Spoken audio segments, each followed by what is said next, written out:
sila ginagukod, ipamatyon, padayon ihapon sila nagasimba sa Dios, padayon sila nagadaig diha sa Dios. Amo man sa aton kinabuhi para pagka ginagukod, pero padayon kita gigukod man ta kay hindi kita ginagukod, padayon ta mga lagad kung magsimba mo daig diha sa Dios. Ato para pagkarin Ginoo.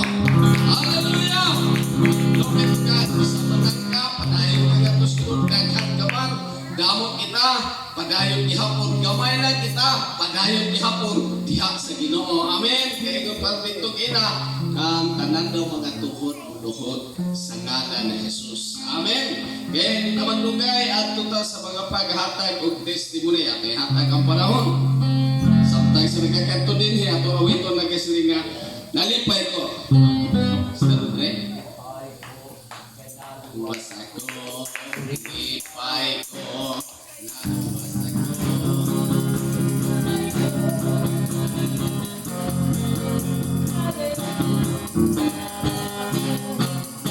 Praise God, hallelujah.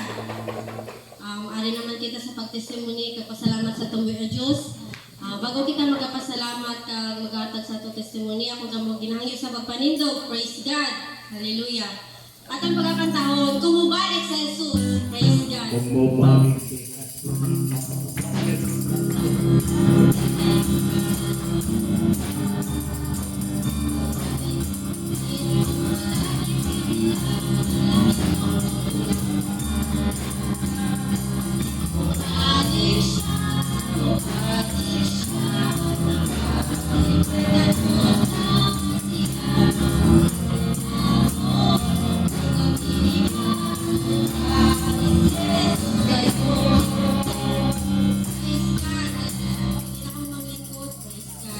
Kumubalik sa Jesus, sino mo nang di magupod. Praise God, kaya mo nang aton nga sacrifice nga para kita diri nagasimba kay nagatawalagan sa tumboy nga Dios. Sino mauna magpasalamat sa tumboy nga Dios ang ginatag sa iyo. Praise God.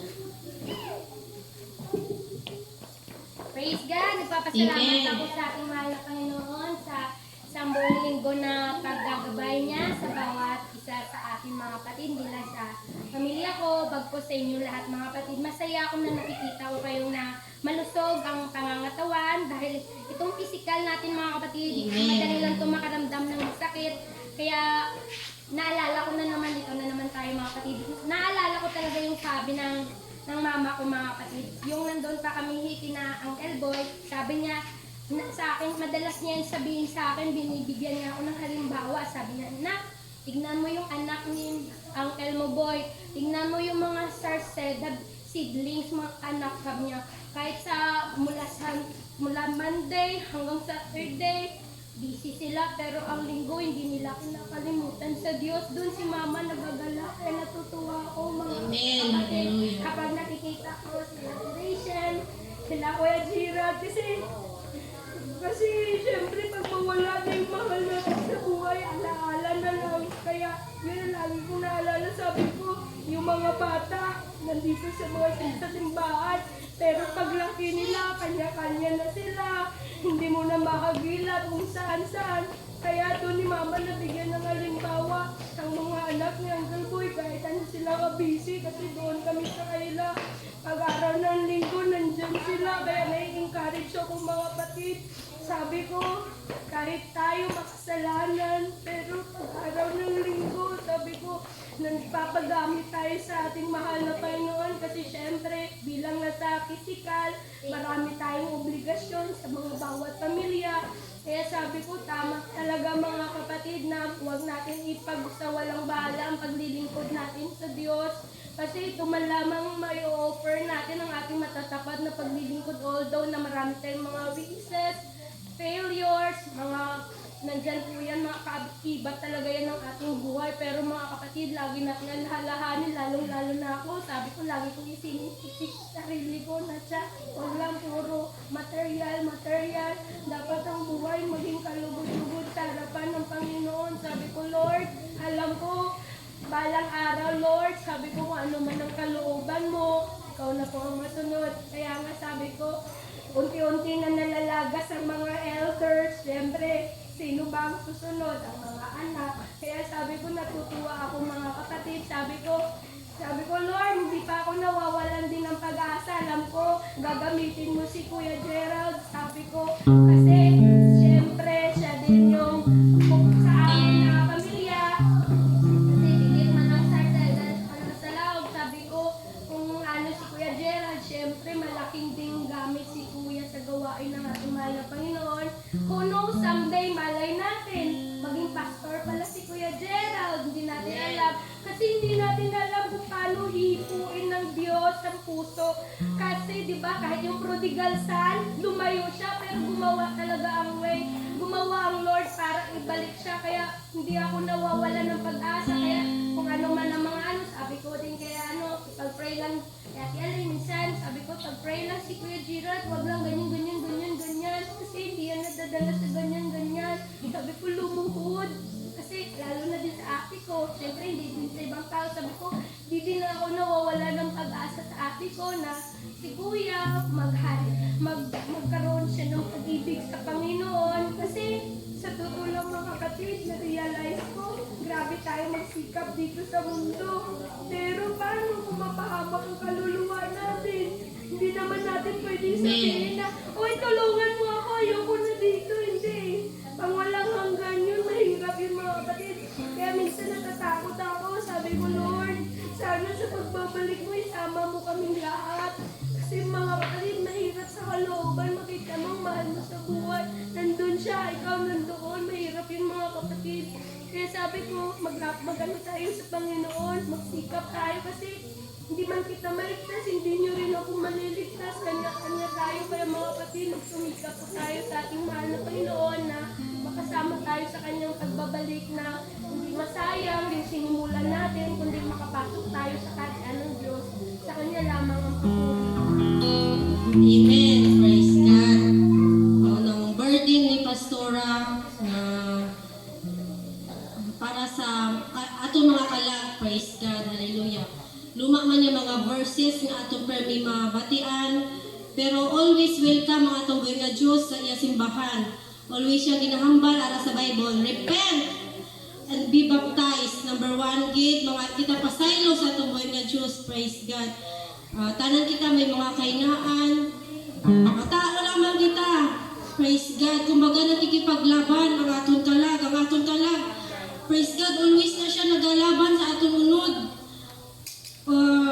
Nakikipag-fight kita sa mga, kumbaga, ara pa kita, kumbaga, ang demonyo always, ara lang din na sa atong tupad, hindi natin maiwasan, praise God. Pero apan sa bulig sa atong buhay nga Diyos, permita mga ibulig sa atong buhay nga Diyos, nga buligan kita. Wala kita ikasara, kung kita lang sa salita, wala kita sa bugal, ano mo man kung ara sa imong tanan, kung wala diyan po ng atong buhay nga Diyos, praise God. Wala sa kapuslanan, praise God, hallelujah. Sino ka magpasalamat sa atong buhay nga Diyos, praise God. Hallelujah, ako magpasalamat ako sa atong buhay nga Diyos, praise God. Kagita siya sa bawat problema, struggle sa atong pagpangabuhi, apan siya naghatag sa atong sang lakas. Kung wala siya, wala gid kita. Kumbaga, maskin ara na sa imo ang iban sa kalibutan, kung kwarta gid ang makapalipay sa tao, pero nga adamo gyapon sang tao nga nagapakamatay, di makontento. So ang kalipay, number 1, ginahatag lang sa atong buhay nga Diyos, praise God. Nagapasalamat ako sa iya tungod always sugid ginapangayo sa iya, Lord.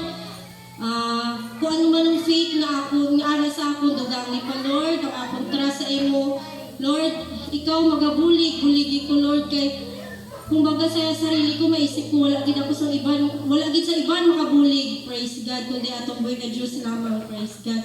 Ang trust ko sa iya, no, testimony ko lang, that time last Sunday nga nakasimba ako, hindi man sa tanan nga panahon, may ara kita, praise God. Tungkol sa mga expenses, sa atong simple nga business, hindi maiwasan nga dito tanan nga lakat ang aton nga kita. So tong Sunday, kumbaga may baraydan pag kita ko ba sa next Sunday. Kaya alam mo sa to si pastor. Tapos nagtais ako, tapos ang nabilin ko ang kwarta mo na lang dito, tapos nagamba si pastor nga nga mag-offering kita para pa kay pastor kay maulig na siya. So, tung last ko nga kwarta ang bako yata ko niya.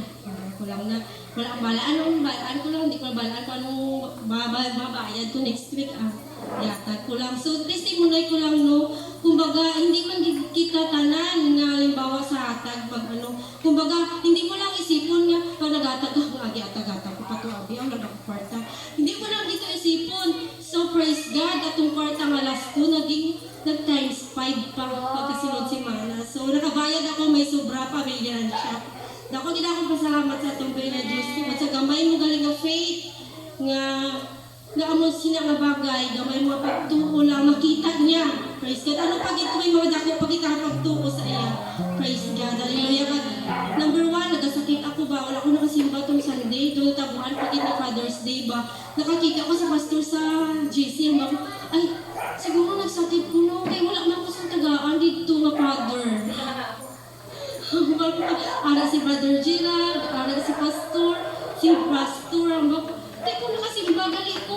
Wala ko dito sa father, kaya wala ko nagasimba, wala ko. So ako na ginaan ko na kahit next Father's Day, ko. Lord, ikaw magahimo sa paraan, kaya wala ganyan posible kung napagtuo kita na magasimba siya. Magsimba lang din siya, always siya ginakuan sa mga anak ko.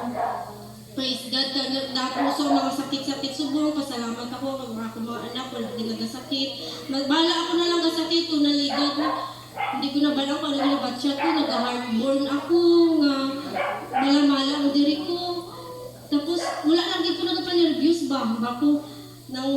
Tapos kung magbasa ka sa Google, gali damo ka lang maisip kung kapangati ka pagid, tapos damo maisip mga kidney failure, mga ganun-ganun, ay ano man ma?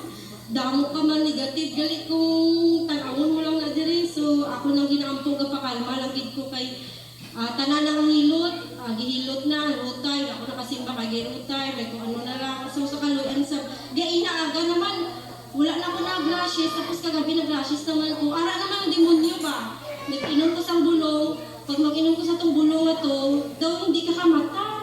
Nga daw, grabe kitang lawas mo nga, anti-allergy ba? Side effect niya galito nga, daw patunugon kanya ba? Pero nalingkamot kita ko magsimba kay ang Diyos ang naghahatag sa atin sa kaayuhan. Praise God. Amen. Ginabalik ko sa iyang himaya. Sino pa pasalamat sa tungkol niya, Diyos? Praise God.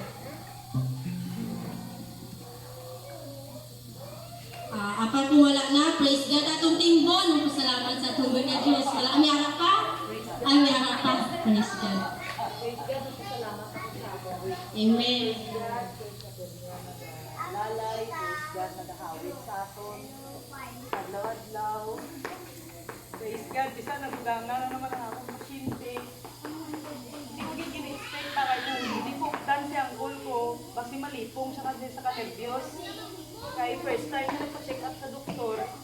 Sambalan siya ka doktor nga stage 5 ng creatinine.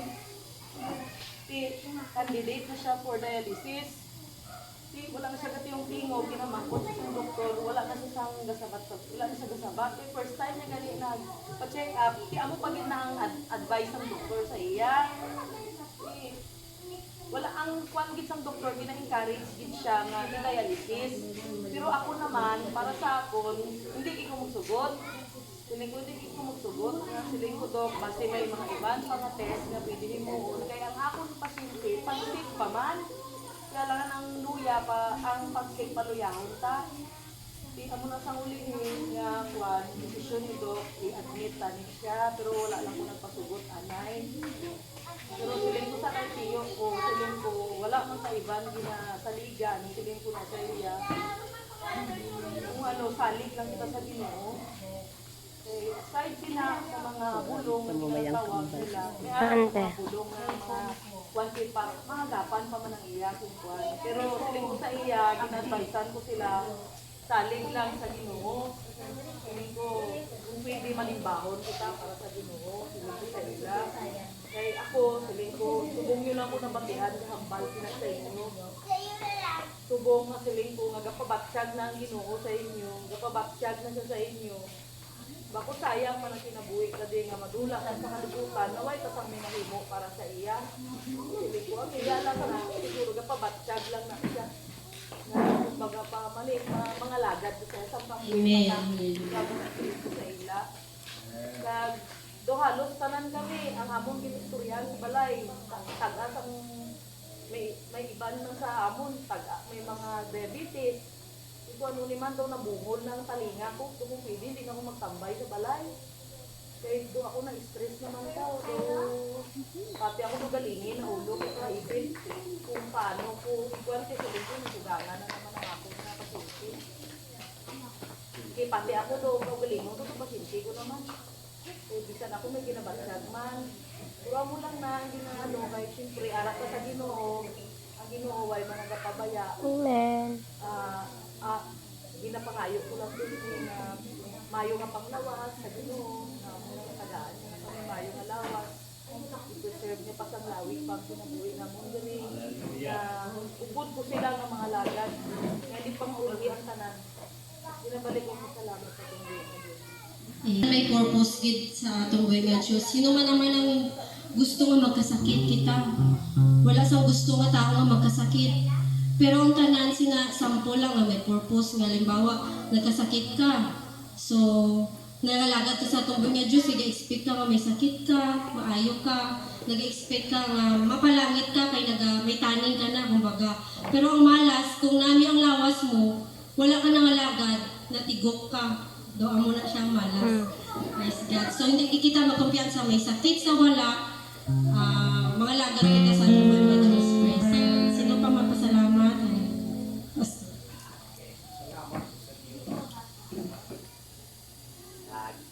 Ngita sa atong tulong tay. Patak ko, ako binisip mga akong koneksyon sa sinta.